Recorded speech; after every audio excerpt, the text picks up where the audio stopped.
Okay, and I'm going to call up my charts unless you want to do an intro real quick. Yep, if you do that, Yeah. then we should be ready to start at 30 past the hour. So go ahead, Pete. Okay, share button. Do-do-do-do. There we go. Brilliant. And there was light. So I'd say it's half past the hour. Take it away, Peter. So thank you very much for joining us. Okay, well, I'm really excited about this, and I want to thank everyone who set it up because it's really well done. As a teacher, off and on, since 1967, that's when I was teaching scuba diving. That's about as far as you can get from space. Anyway, I grew up into visiting professor teaching space system engineering around the world. And I love the role of motivating the youth and reaching for the stars at the same time. Today, we'll be focusing on the future. So we have to remember that 2036 and 2037 is really the students of today's start of their professional career. So it's a good set of futures. So my goal is to see the space elevators operating along with their advanced rockets by 2036 in a cooperative and competitive arena. Today, I will quickly cover the current set of dreams, goals, and future missions taking humanity to space, and then describe why the development of the space elevator is really mandatory for humanity. Okay, let's get going. Okay, now I'd like to give a warning. I have a lot of charts. I go through them rapidly. I'll try to point out the important things, but we'll try to make sure the charts are available through the organization that the conference has. And I'll share all the charts with everybody, so that's no problem. The image on the left, I'd like to describe a little bit. The International Space Elevator Consortium has summer interns. And we had a young lady, Amelia Stanton from Scotland. Oh, no, she was Northern England, but she went to school in Scotland. There's a conflict there. But anyway, she's an astrophysics major, but an artist also. So during the summer internship, she asked if she could paint the concept. So she put the image on the left, which is the sharing of lift capabilities with rockets and space elevators, showing that we should end up with a dual space access approach. And so her visible presentation of the concept was remarkable. So she shared the image with us and all that kind of stuff. And it leads to the concept that we really should have a cooperative, complementary, competitive relationship between rockets and spacecraft, rockets and space elevators. But what are the strengths of space elevators? It's simple. We are a permanent space transportation infrastructure, and we lift mass to orbit. It's that simple. Now, there are all kinds of transformational characteristics we're going to get into in the discussions, but it's simply just a train track or a bridge to space, and that's all it is. So we call this a modern day space elevator. We're up to the 8th architectural design of space elevators, and it comes down to 4 basic thrusts. We're ready to jump into engineering development. We actually have started that in some of the studies and stuff. We're the green road to space. We don't leave debris in orbit, and we don't burn anything in the atmosphere. So we're the green road. We're neutral with respect to the atmosphere in space. We can join rockets in a very competitive approach to lifting mass. And our major strength is exactly that. We lift mass daily, routinely, et cetera, et cetera. You'll learn all about the characteristics in a few minutes. But let's first talk about the dreamers. And the reason I want to talk about the dreamers is I want to explain why space elevators are mandatory. And I think it'll become obvious in a few minutes. The first is the future's here. Anybody who questions whether we're really going off planet has to remember that we have a stinking Tesla well beyond Mars and going around. I want to know what the driver is eating, though, what type of hamburger. But anyway, and then, of course, we have Dear Moon coming up. Now, Mr. Musk has signed a contract with a Japanese billionaire that says we're going to take tourists around the moon. Man, if you don't think that's the future, that is fantastic. And the beauty of it is the gentleman who bought the trip is going to bring along artists. And the only requirement for the payment for these visitors or the joint travelers is they must express their thoughts about the trip in their particular medium, sculpture, painting, music, poems, and stuff like that. So it's a brilliant next step into space, bringing along humanity. Wait a minute. We've been looking at humanity's future for a long time. How about a stinking rotating cylinder at the altitude of the moon? Oh, wait a minute. It took me 3 months to find out how much mass that required. 10 million tons to GEO. Ouch. I mean, beyond GEO. Ouch. But the dreams of humanity are out there. Mr. Bezos says he wants trillions of people in space. National Space Society says living and working out there, thriving communities. Elon Musk says 10,000 people on Mars. Oops. And 1 million tons delivered to Mars surface. Yes, we have a lot of dreams. We love this. Oh, I love the space industry. It's so much fun. Blue Origin lander, space launch system for NASA. We have dreams by a lot of people. And there are a lot of global capabilities out there. I didn't list the Indian program or the Chinese program or, the Brazilian program. We've got a lot of programs out there, as well as European Space Agency, which is a big focus right now. But the Mars colony, I keep bringing this up. This is a reality. Mr. Musk is building the activities to do that. He launched his system yesterday and had a great success until it started rotating, then had to do something. But this is a concept that's in the future and it's there. But wait a minute, 1 million tons to Mars. Here's the Space Launch System. Fantastic achievement recently. And we're going to put people on it and go there in another year and a half or so. I mean, remarkable dreams, just phenomenal. Oops, we got competition to land on the moon. We've got 2 systems here, and then we've got the one that won, Mr. Musk SpaceX vehicle to go up and down. But there's going to be another contract in the near future and expand the number of players. So it's an arena that's exciting and building. We're talking dreams. These are realities. There's Mr. Musk's approach. He's got to refuel to get a Starship to the moon, but no problem. We can do that. So what I thought I'd do is kind of lay out a little diagram here that says reference missions for these our dreams to go to space. Bummer. Space solar power, 5 million tons to GEO. Now remember that number. We're going to reference that in a little while. Moon Village. SpaceX settlement on Mars, and the O'Neill colony, 10 million tons. Now, I bring this up because these are the dreams of many. We want to do these things. But there's whoops, what's going on here? This is not good. There we go. So what do we need to achieve those dreams? Well, we need things like routine, permanent infrastructure, safe, no shake, rattle. Oh, those are all the characteristics of space elevators. Amazing. It just fits. So let's talk about the dreams and how they fit with the space elevator vision. Okay, the bottom line is the space elevator is a green road to space. No burning in the atmosphere, no leaving debris in space. We lift it up gently, take it up to GEO and beyond.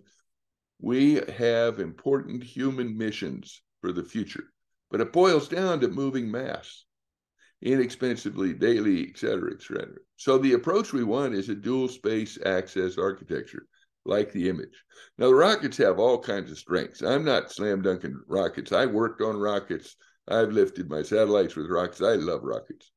But they're operational today, and they're going to get better, and they reach all kinds of orbits, and they move people through the radiation belts very fast. That's a very good characteristic. Space elevator structure, permanent transportation infrastructure. Okay, what does it look like? 100,000 kilometer long tether, 1 meter wide, molecules thick. Now, what I want to point out here is an interesting phenomenon. It reaches beyond the bow shock in our electromagnetic environment. It's an intriguing length.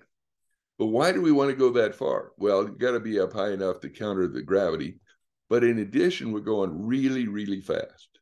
If you climb the space elevator to the apex anchor and release, you go beyond Mars with no rockets. Of course, you got to land, so you got to take some rocket motors with you to slow down and land, but that's okay. And we have a new material that was discovered and given a Nobel Prize for back in the 2004, 2010 time period. And it can do what we need. It can be long enough and strong enough. There's a whole briefing on all that kind of stuff. You can look it up on our website. But what are the transformational characteristics? Now, here's the kicker. We plan on doing it differently. We're going to do it in a manner that is similar to a bridge across a chasm or a train track or something. The characteristics of the space elevators are pretty straightforward. Now, I'm going to go into these in a little detail, 2 or 3 charts, each of them, but they're very straightforward. If you think train tracks, then you're talking the right language. Okay, the problem, the conundrum of rockets, I call it. The question is, why would you employ a methodology for delivery of your mission cargo that only delivers less than 1% to your desired location? I mean, think of FedEx. They kind of wouldn't really like that too much. 1%, less than 1% to your destination. The statistics, the rocket equation give you 4% to LEO, 2% to GEO, and less than 0.5% to the surface of the moon. Oh, and by the way, the space elevators do 70% to the apex anchor, and the other 30% are reusable.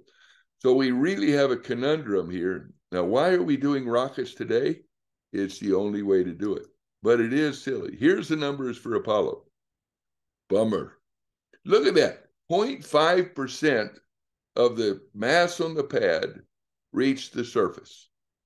Can we really build a lunar economy when we throw away 95% or 99.5%?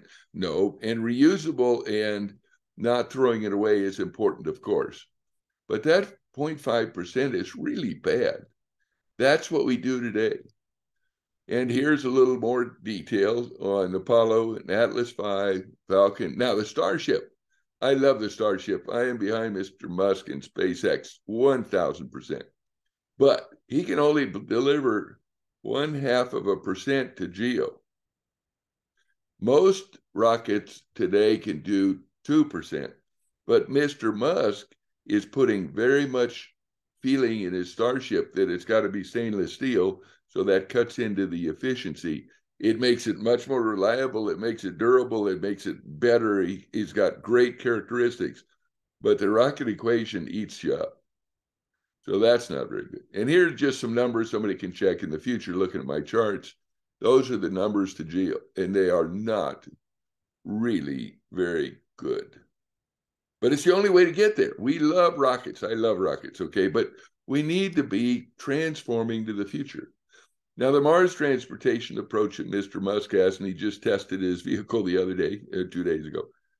He keeps saying 150 tons or maybe 100 tons plus to Mars surface. Bummer. It's not really one vehicle carrying that. It's 5 launches to start his mission vehicle toward Mars. So it's really 5 into 150. It's only 30 per launch. So, you know, he can brag about how big it is, but getting out of their energy well is a bummer. So how do we avoid the rocket equation? The answer is you use a train track or a bridge, and you just climb up with electricity and get up to the top, and you're set. So here's the transformational characteristics that come along with space elevators. The first is daily, routinely, safely, inexpensively. That's kind of like the characteristics of your local train or your economical movement in the city or something. There was a nice paper done by 2 gentlemen, and they said the transformation of economics will be remarkable. Now, what Kevin Barry and Eduardo said was, we're going to change the economics of space because we're going to encourage strategic investment at both ends. So you've got the Earthport developing, you've got the apex anchor and the GEO node developing, but you also have the economy of places like the moon and Mars, because you're sending things routinely daily, and the expansion of the capability is remarkable, and economically that will change how we go to space. Now, we've launched roughly 20,000 tons to space over 65 years.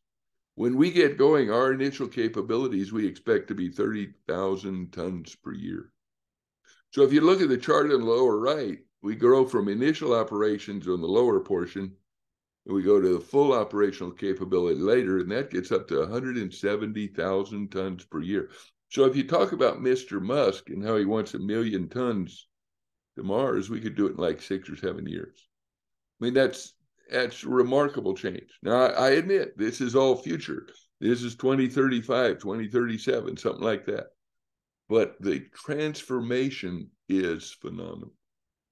Concept: 3 galactic harbors. Now, a galactic harbor is 2 space elevators together. We figured that whoever puts one up would really like to put a second one up real quickly, so that you guarantee that your business continues, even if you have a complication on one. If you have 2, you have one going up, one coming down, or both going up, one principal, one backup, or both going up just to make money. Because the money is going to, the first 15, 20 years is going to be just the money for going outward. And then we see 3 countries or 3 companies or 3 corporations competing. So we really end up with 6 space elevators operational in our first, initial operational capability. So the capabilities are remarkable when you end up having a commercial competition there and building those.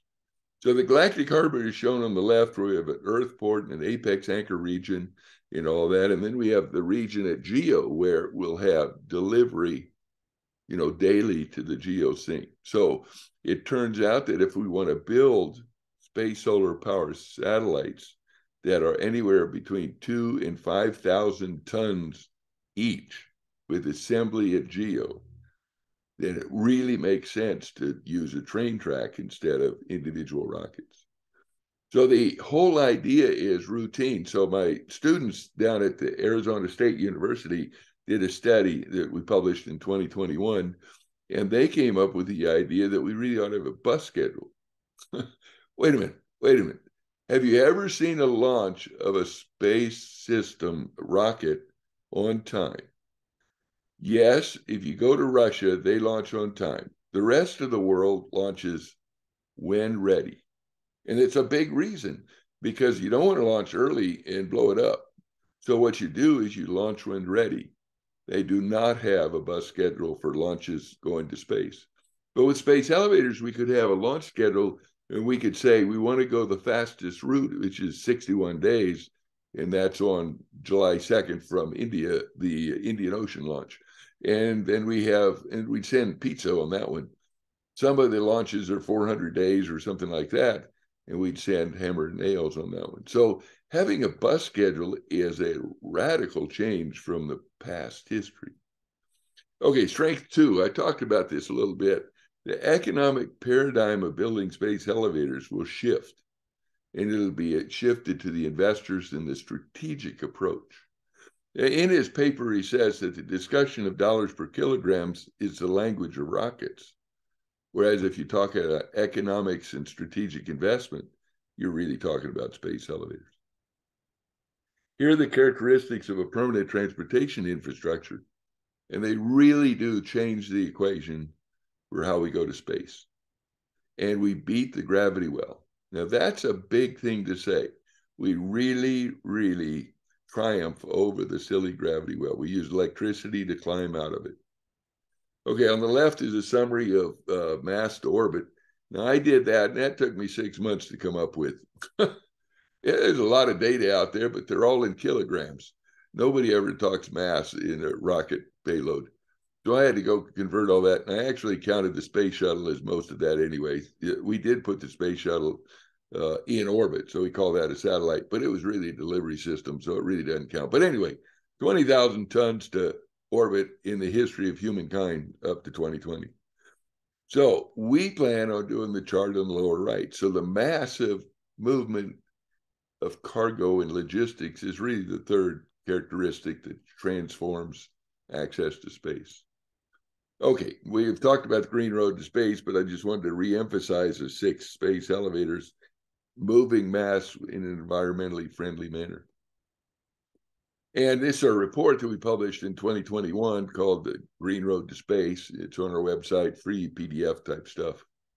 And then we talk about the Strength 5, which is let's go to Mars and other planetary locations rapidly.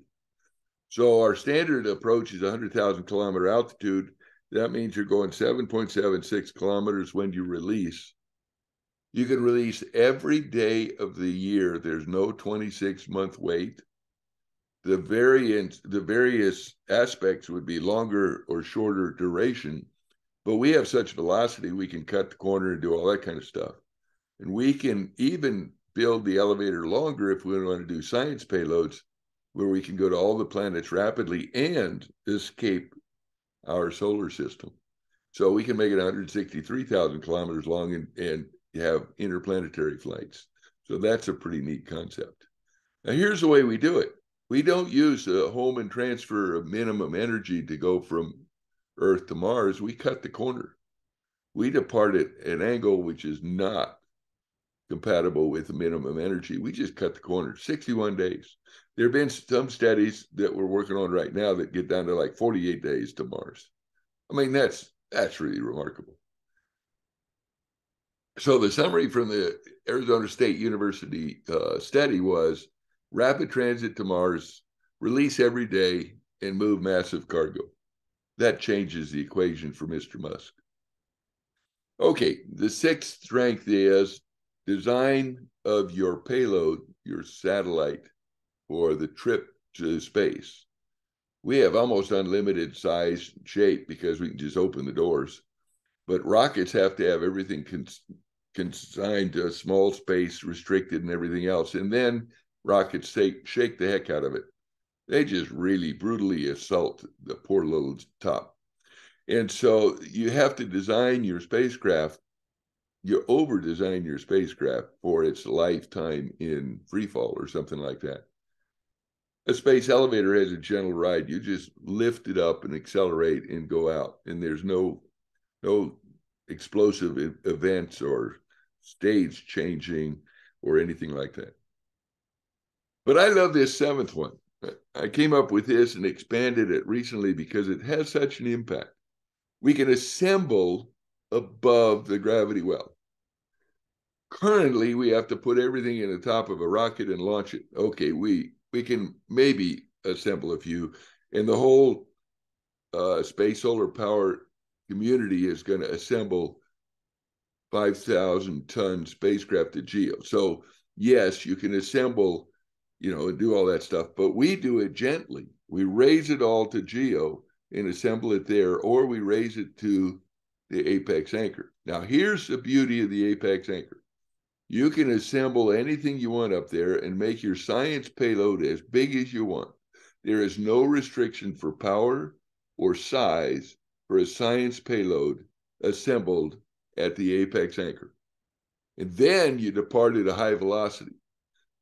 The end analysis of this discussion says, why don't we build the Starship Enterprise up there? And then you release that and it goes any place in the solar system. Now, if we had warp drive, it'd be really good. But right now we're restricted by rockets and gravity. So we take rockets up to the apex anchor, bolt them onto a huge space system, and go anywhere you want in the solar system with any amount of science. It really is a remarkable concept. It opens up the solar system to the scientists like no other way. There's a little pretty picture of a space solar power satellite that Dr. Mankins designed, and he needs to assemble that at GEO, and it's 9,800 tons. So what you need to do is you need to raise it on space elevators and assemble it at GEO. That's my thoughts anyway. Dual space access. Now, we mentioned this at the beginning about this painting, but it really is a critical concept that we have to really think about. I love rockets. I tested rockets out at Vandenberg Air Force Base and all that kind of good stuff. And it really is fun. And I've launched lots of satellites and worked with, rocket guys all the time. But we need to have a way to share the needs of our dreamers and fulfill those using the strengths of both of them. So our concept is, since we're not going to be operational until 2036 or so, we want rockets to open up the moon and Mars. I mean, they're doing a great job. We're going to have Artemis. We're going to have Mr. Musk and SpaceX go to Mars. Let them use rockets to open it all up. But once we get going, space elevators will do the heavy lifting and rockets can move people.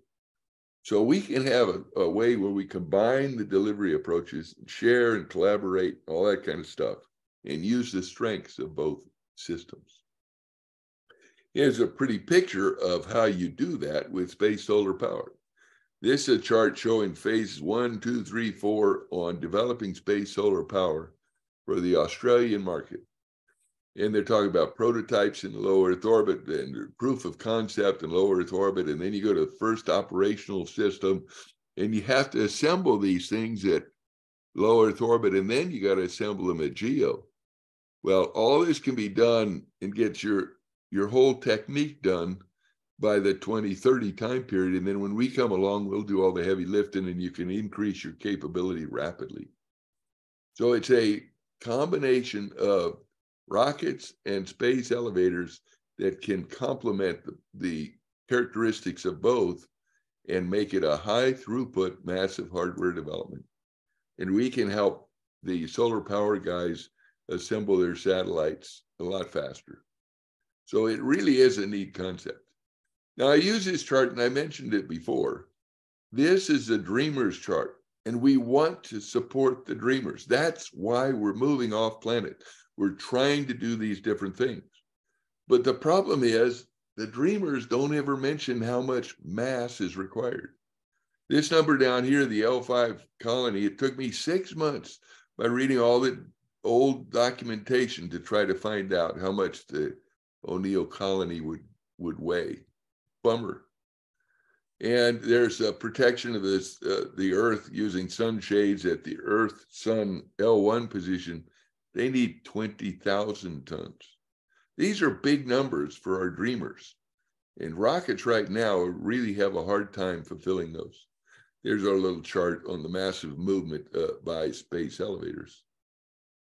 So engineering status, where are we?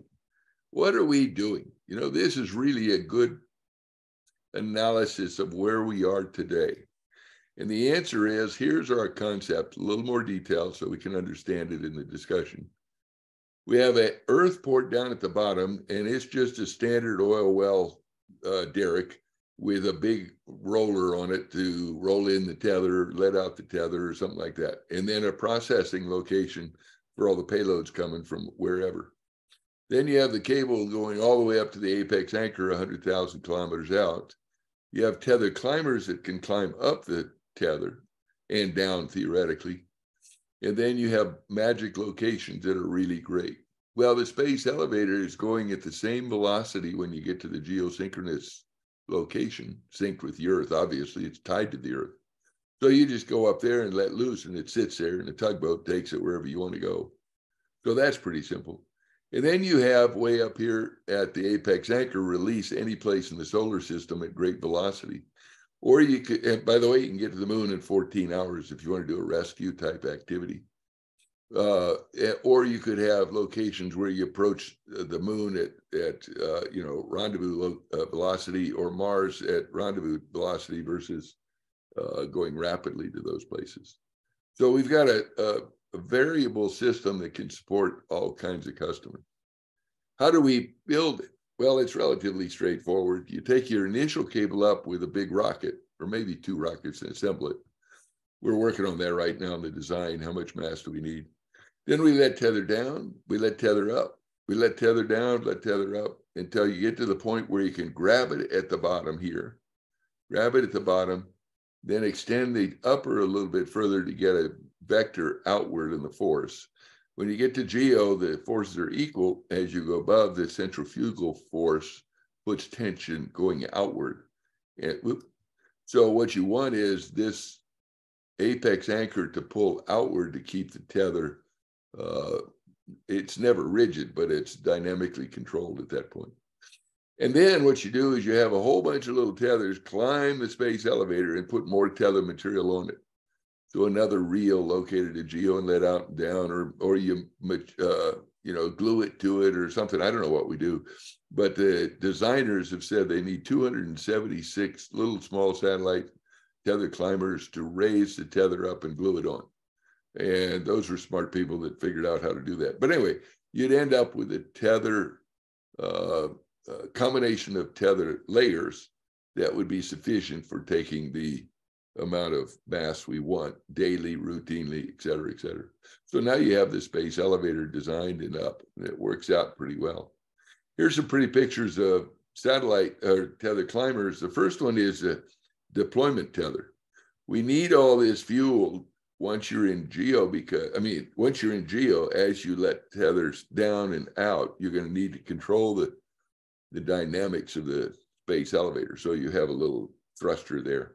And then when it gets to the top, you'd want thrusters to stabilize the dynamics of the tether also. So we would have a large spacecraft that looks like a big motor on the top with a big reel. This is like your baseline tether design. You can have open sides, or you could have a big box, or you could have a sphere to put stuff in. We haven't figured that out yet. We got to do that. But this is our add tether cable tether climber.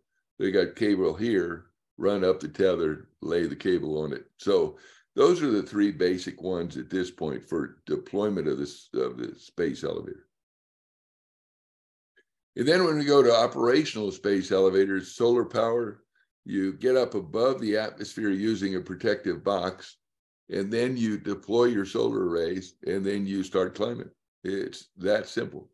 And when I was doing this particular design in about 06 or so, I think it was about then. Anyway, I was looking at solar array efficiencies of 28% flying in space, and now we have solar arrays of 40% flying in space.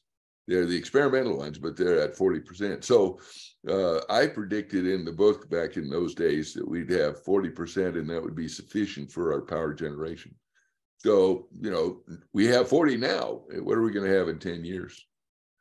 Here's a chart talking about the candidate materials. It's got to be very, very strong, stronger than any material ever produced. And so those are the materials that are normal today. And then CNT, carbon nanotubes, and boron nitride nanotubes have capabilities up there, but they're having difficulties figuring out how to deploy a long tether. They are very, very strong, and they're really good in the electronics industry, but right now they're having trouble doing the linear strength. So we discovered a material in 2004 that the Nobel Prize was given to in 2010. I think those are the dates that are right, but I could be off a little. Graphene, a material that is really phenomenal. The graphene has a tensile strength of 150 gigapascals. And then you have a density. So what we need is a light material that has strength. So you need low density and you need high strength. And we can get to this number right here pretty easily. So the graphene arena, it can be built long enough and strong enough to be our space elevator tether. We've got multiple places around the world working on that. I've been to the University of Manchester, where they have a really great research program. And then there are companies producing graphene today. Now, it's a different phase of graphene, but it's, they're making a lot of progress in graphene. So the candidate material right now, I believe, is graphene. And this is the way it works. You put in your material in here, CH4, methane or something like that, CH4. The hydrogen disappears, but the carbon bonds onto this, the surface of the material you're using.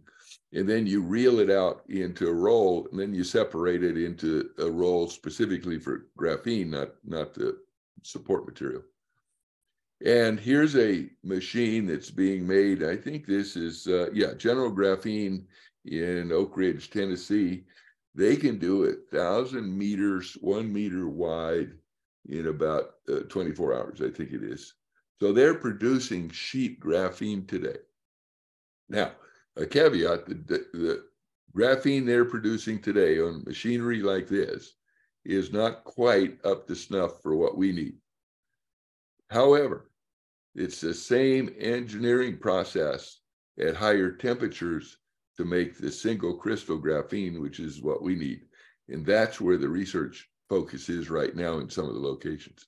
So we need this type of process at a higher temperature for getting the single crystal graphene. By the way, they've made single crystal graphene in a lot of places around the world. They just haven't set up a production line like that. Okay, this is what we think we need to start the space elevator initial rollout. We need 22 millimeters at 77 kilograms. And that would be one sheet. And then we'd have multiple sheets similar to that to make up the final cable that we would climb. So we're at the point where we're actually designing the tether. And that's a fun part.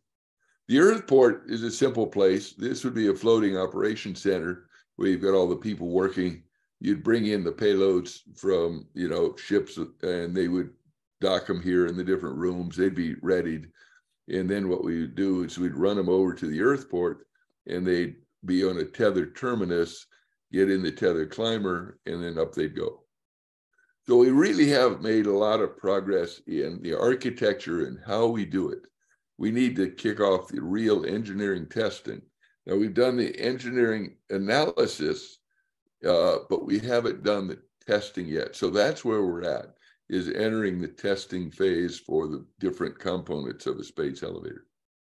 This is a chart that we developed a few years ago, engineering validation in here.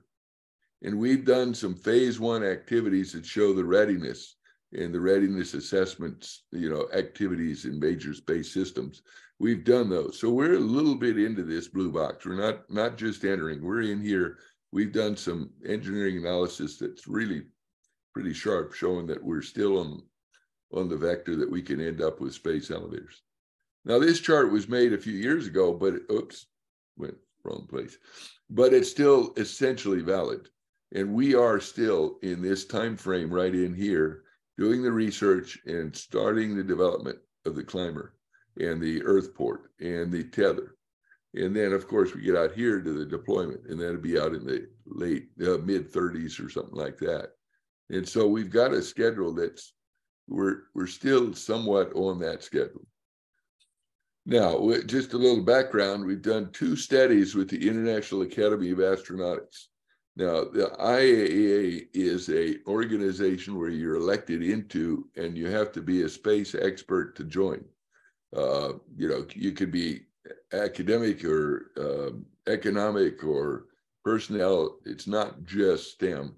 It's the whole range of experts in space. So we had 45 space experts do a 400-page major study report that says space elevators seem feasible. Now, many of these 45 experts are rocket people, and they looked at it and they said, this is amazing. And they agreed that space elevators are feasible, and they started talking about how they would fit in with their rocket programs. So that was very, very interesting. I enjoyed that. And then recently we did a follow-on. We had 30 plus space experts, same type of background, IAA. And they did a 200-page major study that said the technologies are beyond the preliminary readiness assessment. So we indeed are entering that second box in the development program. So this is the latest one. And in this one, we talked about graphene. In the previous one, there was no discussion on graphene. It was all carbon nanotubes, because graphene was just barely discovered, and the Nobel Prize had just been given for the material discovery. But this one actually laid out the material choices between carbon nanotubes, graphene, and boron nitride material. So it was a big step to update the data into this particular area of the materials. The International Space Elevator Consortium has done 13 studies. And you can see the different titles here. They're all available on our website, PDF and free and all that kind of stuff. But you can see the Green Road to Space is here. And this is a 21st century transportation story, which was the Arizona State University looking at going to Mars in rapid transit. And so we have lots of information on the web. Our web is basically the core knowledge for space elevators. The modern day space elevator core knowledge is available to everybody on our website. This is an example of what we do in the studies. Here's the Green Road to Space study, and these are the things we did there. We compared missions and how we would affect the atmosphere and low Earth orbit by launching versus space elevators. So it was a very interesting study. We had multiple people on it, and it was a pretty well-written one by Jerry Eddy. Okay, the summary. The bottom line on space elevators is we move mass logistics in a transformational approach, which just raises it on a railroad track or a bridge or something like that. We don't use rockets, and that's the transformational activities. And so when you think about what we can do and how much mass we can raise, we really have come to the conclusion that space elevators are a requirement for humanity to reach the dreams that they have. I don't see how we can ever get 20 or 10 million tons to the altitude of the moon and build a settlement there, L5 settlement. I don't see how that works. It's just too much mass to move. And so we really can fulfill the dreams of many. And we raise massive cargo using solar energy. So that really is a transformation there. The kicker is space elevators are simple, and we've been doing train tracks and roads since the Roman days. And we can do the same thing just going vertically. So the transformational aspect is really a permanent transportation infrastructure. That's the terminology that really fits with where we're going. And what's the bottom line? Well, we have a revolutionary infrastructure. We've started development, and we really think it's essential for humankind. So that's where we're at right now today. And I welcome you to join us. Come to the website, look and see what you'd like to do. We have studies, we have student internships, we have all kinds of stuff. And you're welcome to join us. That would be fun. So I guess the answer is we need to have some questions now. So how would we like to do that? Well, first of all, Pete, thank you very much for your contribution. This is extremely fascinating area that for many, even within the industry, still borders on science fiction, but it seems that progress is being made very, very gradually. And this is now becoming science fact rather than science fiction at the moment. So I'm really happy to see that. We have quite a few questions in the chat, so perhaps we can go through those right from the beginning. Okay. So let me run through. I'm assuming you haven't followed the chat because obviously you can't. No, I haven't. I've been concentrating. So let me go back into the chat and let me ask the first question that Rob Watson asked is, how do we mitigate risks like terrorism and natural disaster in relation to space elevators? The same way we do for airplanes and railroads and subways and everything else. It's the same process. You mean? There's nothing special about the space elevator. It's out in the middle of the ocean. We'd probably want some Navy protection some way. We'd have a private company do that. We'd have submarines. We'd do it. We'd make it work. Makes sense. Let's see. The next question, the estimate of volumes and values. You talked about that. How are these oceanic Earth platforms anchored? Because you showed something that looked like a floating thing, but I'm assuming it's anchored to the seabed. Wrong assumption. We don't want it anchored.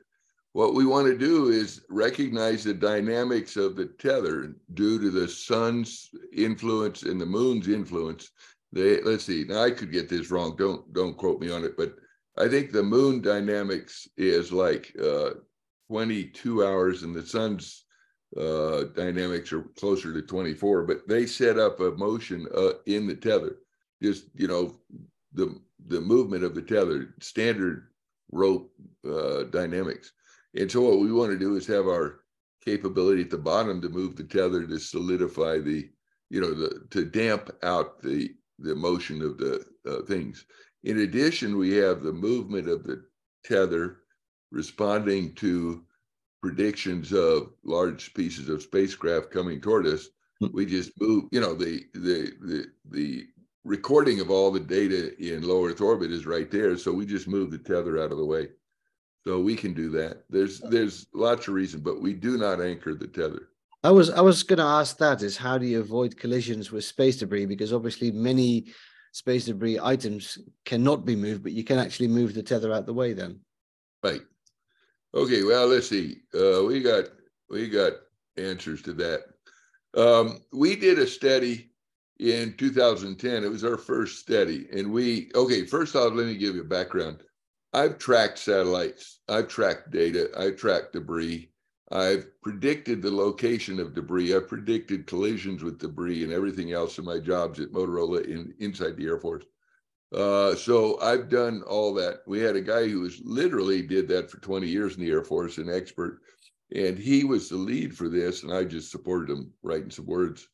But in 2010, we did a study, and you can look at it on our website, and it showed the percentage of potential collisions and all that kind of stuff, and how many times we'd have to move the tether to get out of the way of stuff. And the report goes into all the details and all that kind of stuff. And we showed in 2010 that there's 15,000 pieces of debris, and then today there's 20,000. It's a little bit up more since 19. And NASA was nice enough to predict out to 2030 on the debris that they think that would be there in 2030. So we used the same equations and everything and showed the probability of intersection for different things, and then talked about how we move the tether. So we came up with the concept of multiple tethers below 2,500 kilometers. They're thinking about lowering it to 2,000, but the point is low Earth orbit debris is the only potential real concern. Right. There's other stuff, you know, there's comets and asteroids and all that kind of stuff, micrometeorites. But, you know, we predict, we work on that in a different way by having penetration capability and stuff like that. And so if we have multiple legs, then if we really are in trouble and we get one cut, which I do not think would happen, then we would not lose the infrastructure, the space elevator infrastructure, and we would just change which one's the main space elevator tether. I see. Okay. And since we're not going with humans for 15 or 20 years, we're going to be all robotics, then, okay, we might lose a payload, but, you know, we wouldn't lose the infrastructure. So, you know, the impact is not as great as people would think, but we don't think we'll lose a leg. We don't believe we will. We're going to work with the community. One of the big things is we would hope to have a space elevator guy in the Air Force data center and in the commercial data center working with the space elevator people. So we really have three approaches. We have the passive, multiple legs, and the tether design. We're going to design to take the hits from small stuff and just move for the big stuff. We have active approach, move the tether, protection, repair climber. Oh, we're going to probably have a bunch of holes over time, so we'll have a repair climber climb up and down and glue this stuff together. And then the other is collaboration with everybody doing all the tracking. So we would want our expertise in their centers. You know, we'd assign somebody there to be our spokesperson. And then we'd invite one or two of those guys to come in and sit in our place. So we have a very good program. And the two guys that wrote those reports have been in the environment and done the data. So, you know, we feel like it's a pretty good approach. But yeah, you could go to our website, download these two reports, 2010 and 2020, and we come up with the answer that we can work within the environment that we're talking about. Excellent. Okay. Thank you for that. Another question. I'm just going through until we reach the end. We have 11 more minutes. You talk about one tether, but in some point of your presentation, you talked about multiple parallel tethers because you have payloads going up and down at the same time. You don't want them to be in each other's way. That's correct, right? It's not just one line. There's basically two lines, one up and one down. Okay. The answer is the plebeian approach to it. I don't want to say anything against you, but the plebeian approach is you go one up, one down. Okay. The reality is the money is going up. And so everybody's going to be chasing up. And so they'll probably be both up, at least for the first few years. Then, of course, we have the capability to bring in stuff down. But, okay, let's talk about the problem there. Gravity is a bear, really a bad thing. So you get down to one radius of the Earth away from the surface of the Earth, you're going to start to accelerate rapidly. So we would have to have special brakes on the tether climbers because the heat is going to get very bad. So my idea to counter that is your return tether climbers get down to one radius in altitude and maybe go down a little lower. But then the tether climber is designed as a reentry vehicle. We just let it go and let it re-enter. Okay. And we never bring the tether climber down past one radius because the gravity is so bad and the brakes would really overheat badly going down. So we can come down, but the profit is really going up. And so that's what we're going to really focus on for the first few years anyway, to get the profit motive going up. But you need two of them together because if it's a corporation, they don't want to lose their revenue. So if you lost the cable for some reason, you'd want to have a second one there. So, and also if you have two, you're going to make twice as much money. So right. So I think that, and we've done the studies on what's optimum. Some people say put all six of them in one place. I don't like that. And plus you're going to have competitors. It's going to be, and I'm just picking out of the sky, there's going to be commercial people and there are going to be countries that will be building these things. And so you'll have competition for access to space. So it'll be interesting, but that's the rationale for 2 in 3 galactic harbors. Interesting. Talking about galactic harbors, well, indirectly, these orbital dynamics and orbital mechanics prescribe these Earth stations to be right on the equator. Is that correct? Yes. Yeah. There are 2 factors to that. One is you got to be on the equator. Oops. You don't really have to be there. But if you go off the equator, go north-south in latitude, there's a cosine function in the lift capability. So you lose lift capability. So you literally could be 5% off the equator if you wanted to. You just lose a little capability in lift. And, a business decision could be made there because it's just straight mathematics. Yeah, but, it would be silly to go up to Cape Canaveral at 30 degrees north. That's like a significant amount of capability lost. Sure. So, you'd want to be on the equator. The second factor is you'd want to be in the middle of the ocean for 2 or 3 reasons. One is you really do not want to be located in a country that does not own the space elevator because of the legal ramifications of it and everything else. So you want to be in the oceans where you have this law of the sea ruling ownership and all this kind of stuff. And we know what the law of the sea is, so we can deal with that. And the other factor about being in the ocean is there are places on the Pacific and also in the Atlantic and the Indian Ocean that are very Pacific. They don't have any islands for 1,000 miles in any direction. So there's no storms building up. There's no clouds. There's nothing. One place has recorded 0 lightning strikes in 100 years. Wow. So, there are places in the South Pacific that are very compatible with putting a big tether there.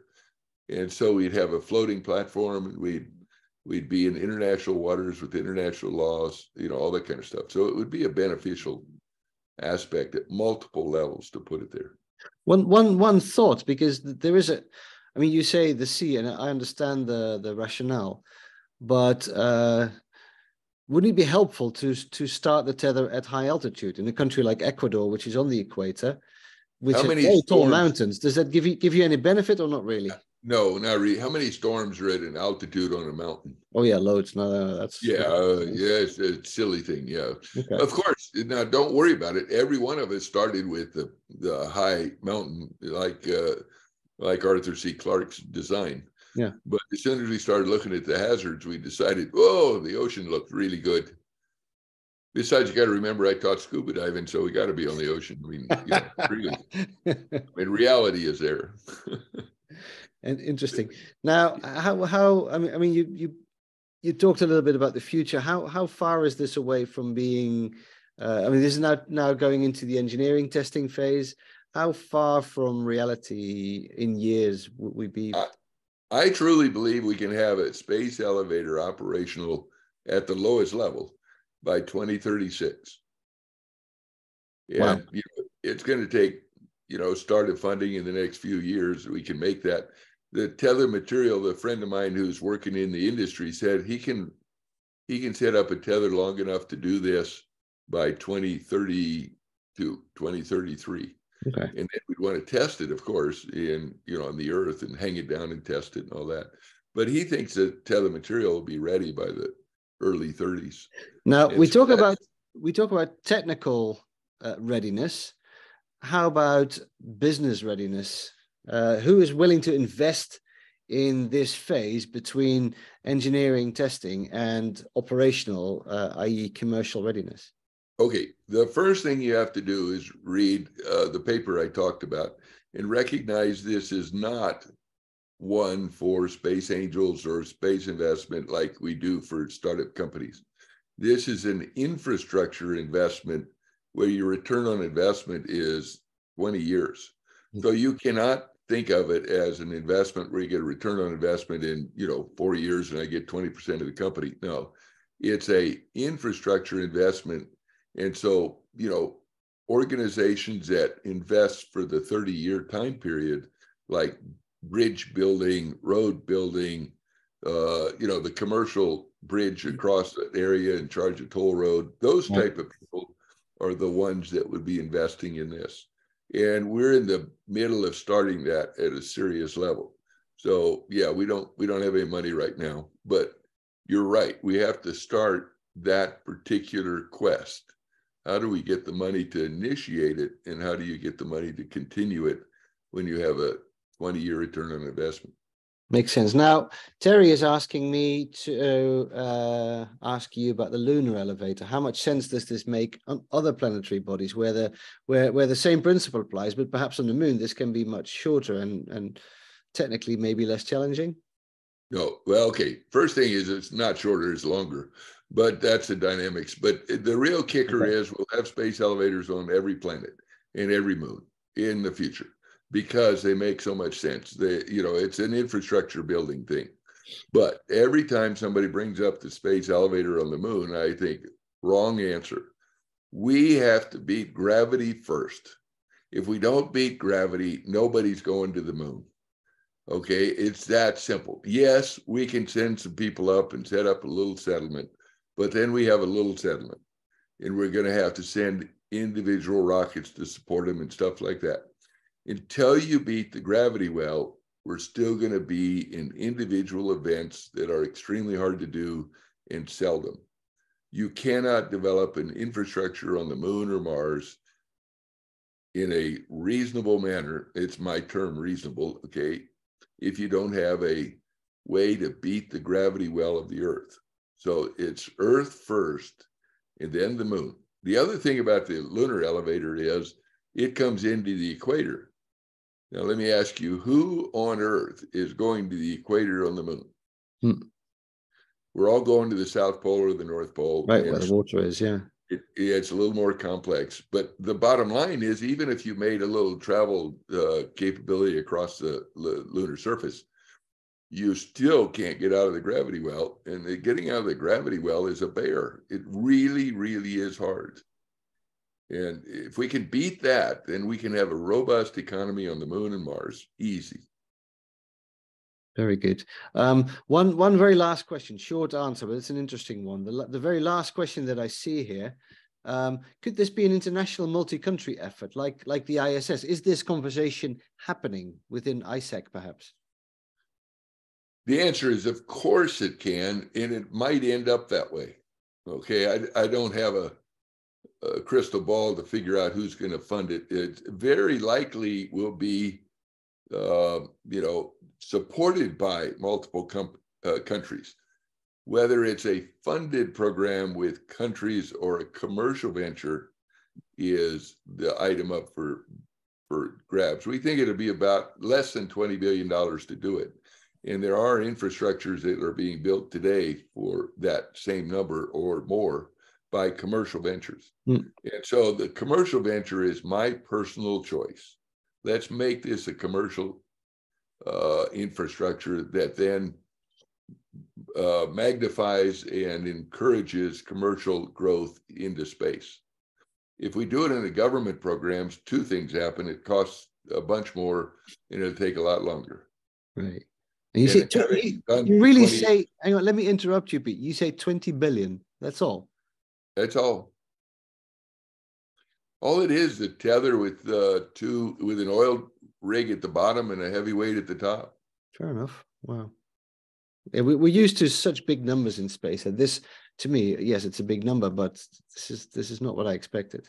Okay. Yeah, and it turns out that we really feel like we can get started now. So we're working the arena, and it turns out that it's a simple concept. Let's put an infrastructure out there, and we avoid the rocket equation if we do that. And that's stinking rocket equation.